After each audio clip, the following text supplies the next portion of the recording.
This is the drive home with Zach, Alfie and TT for the Millwall drive home.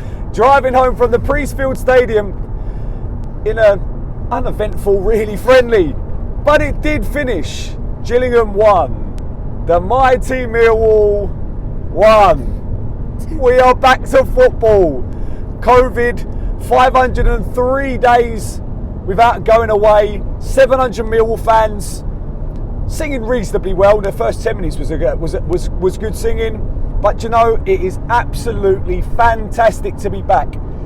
Yes, I can be critical about the game, but it's pre-season. Let's not go too hard on the players. They're getting used to different formations, which we played today. We'll go more into it. But it's absolutely superb to be back. Zach, how do you feel being back? Oh, I felt absolutely amazing. I said at the game, I said it's so good to be back, and all of the stick that the players running down the line get is so funny. Yeah, Alf, how do you feel about it? Yeah, it's good because I haven't been to a football match for like over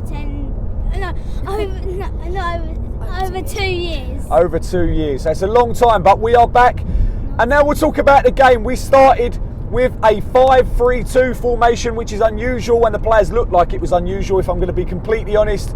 But the return of Bartosz Biliakowski in goal, a back three of Daniel Ballard, Alex Pearce and Murray Wallace, Danny McNamara starting at right wing back, Scott Malone starting at left wing back. The three central midfielders in front of them was Ben Thompson, George Evans and Ryan Leonard. And up front we had the new signing Benica Fobe with Mason Bennett. We started the game positively actually. First 10 minutes we tried to play down the right. Danny McNamara looked very lively. Benica Fobe and Mason Bennett had good movement. Obviously we tried, the way we played first half was, the way we played for the most of the game, was to attack down with our wing backs and then get balls into the box. It looked more effective in the second half. Obviously, if you're going to play the ball into the box to players like Benica Fobe and Mason Bennett, you want it on the floor. First 10 minutes, the balls went in the air. They cleared them quite comfortably. I felt that Ben Thompson started the game well, but Ben Thompson does what Ben Thompson does far too often, and he has three bits of good bit of skill, and then three things where he loses the ball really cheaply, and he did get knocked pretty hard. After that, Gillingham, they didn't really come into it. They had a couple of good players today, Gillingham. Their striker, the number 19, played well up front, and a couple of their centre backs had a bit of pace on them, which kind of nullified Bennett and Afobe a little bit. But they from a long throw in, it was cleared by Ballard out to the edge of the box, and no one closed down the Gillingham player who took his time. Our defence was quite deep, protecting the edge of the box, and the three midfielders weren't nowhere to be seen, and he's taken a good strike and it goes in off the post. There's not much you can do if you're Bart, to be honest, because he's put it right in the corner. Zach, what did you think of their goal? I said at that time, well, Bart couldn't do anything. Neither could really any of our players. It was unlucky from Ballard because it was a half clearance, and it was just a lovely goal by the Gillingham player. Yeah, and Bartosz has done absolutely nothing else in the game. He's not had to make a single save, has he? I don't remember him making one. Do you? No, he literally had to collect the ball a few times. Yeah, collect the ball a few times from a shot maybe in the second half. And that was all Gillingham created. To be fair to us, we didn't create too much either. The first half was a little bit wishy-washy. We didn't really get going even after that. We just couldn't get hold of the ball. It looked like we were struggling to have the 5-3-2 formation. I really liked Mason Bennett's energy, his desire. The one chance we did create was an excellent run by Scott Malone, who was our dangerous player today. Scott Malone, you wanted the ball to get to him more often. He looked like our attacking dynamic spark. A burst of pace down the left. He crosses the ball into Benica Fobe, who looks like he's pulled back, if I'm completely honest. There's contact anyway. He doesn't get on the end of it. If he does, it's a tap-in. And we go in 1-0 down. I will say now that the ref was an absolute joke today. Ref and linesman There was a shirt pull on Mason Bennett that was right in front. Well, weren't right in front of us, but it was quite close to us in the away stand. And it was literally the most blatant pull you will ever see. It was a shocker. It wasn't given by the linesman. He's 2 yards from it.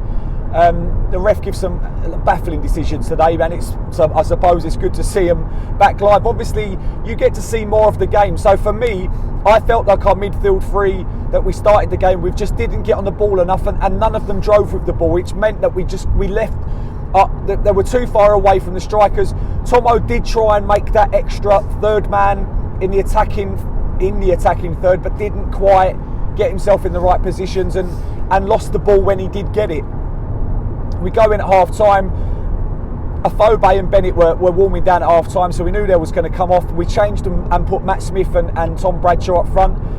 And to be fair, Matt Smith does what Matt Smith does so often, and he's such a danger with the ball up to him, and he done that a couple of times today. What did you think of Matt Smith's performance today, Zach? I thought he won loads of headers, which is classic Matt Smith, and I just thought he's one of them players that worked quite hard up front today, and I really enjoyed watching him. Alf, who was your man of the match today out of everybody? Either one of the full-backs, they played pretty well, going up and down. Yeah, I can't disagree with you there. Both Malone and McNamara. McNamara also guilty of giving the ball away a little bit too often for my liking. Malone, to be fair, also gave the ball away. Yeah, and maybe it's a little bit of the more you think about it, the more loose in possession we are. You kind of expect that in pre-season. You want us to be a bit more sharper on Saturday against Ipswich, which we will all be there for, so there'll be another drive home. And if we go any further, obviously please like the video, subscribe to the Mill Drive Home. Our push to 2,000 continues. Of course we're going to get it this season, and you're going to help. If you're not subscribed, 50% of the people that are that watch our videos are not subscribed, to get subscribed. We were better in the second half, we were more creative without creating that chance. We were getting into good areas. Obviously, we like we said with Smith and Smith and Bradshaw that came on, and then Mitchell came on and was really lively for Ben Thompson, and Pearce went off for Jake Cooper. And I must say that our defence looked far more solid. A back three of Ballard, who I was very impressed with today. Defensive position was excellent. I felt he was very good in the air, was strong in the tackle, and looks a really good prospect. So that is one really good positive that I take out of today. I mean, you missed one thing in the first half when there was a cross in, and Ballard has literally turned his body and nearly put it in the top corner. Yeah, sorry, that was the chance that he had in the first half, wasn't it? Obviously, we looked dangerous from set pieces. The ball in from Scott Malone, and Ballard kind of half volleyed it. Well, no, fully volleyed it, but on the half turn, and it just went wide. And that was really the closest we got to scoring, other than the Afobe chance. Second half, we had a couple of chances for Malone. One was would have been ruled out because of a push push from Smith on the defender, and it fell to Malone, and he kind of just put it over the bar. And the first one that Malone had was another ball from Danny McNamara to the far post, and Malone drilled well wide. I think he went for the Paolo Di Canio, but it wasn't a good enough finish. We did create a chance towards the end, obviously from a corner. The ball comes in, I think it was from Conor Mahoney. It's a great head back by Smith, and Jake Cooper gets between the two defenders and puts it into the back of the net. And you know what? It would have been a bit disappointing if we came away without. We deserved at least a draw out of the game. But more importantly, we got to celebrate a goal, and us three celebrating together. It was good to see so many Millwall fans there, and rekindle some love of the team that we have. We've all had to watch it on the dreaded iFollow, and today it was just great to be back in a stadium and watching the game, and that's ultimately what I'll take from it. There were some positives. Ballard was a positive for me, Malone and McNamara, and I liked the energy from Billy Mitchell, although he'll probably say it probably wasn't his best game. A couple of mistakes from him, and they're a strewn performance, but one where we'll build on and go again against Ipswich on Saturday. Boys, did you enjoy that? Yeah. Yep. Anything else you want to add? My man Match. Oh yeah, go on. My man of the match today was Scott Malone because he, with the new blonde haircut, I really like it, and I just thought he looked very good down the wing, except for maybe a few touches on the sideline, which maybe let him down. But other than that, a brilliant performance by Malone and a few more solid performances by the Lions today. It was nice to see Saville back. Saville looked, he is a class apart, to be fair, and he was definitely going to start the season in the central midfield. We can talk about that again after what happens on Saturday. Thank you very much for watching the Millwall Drive Home. There's only one way we can end it. No one likes us. We don't care.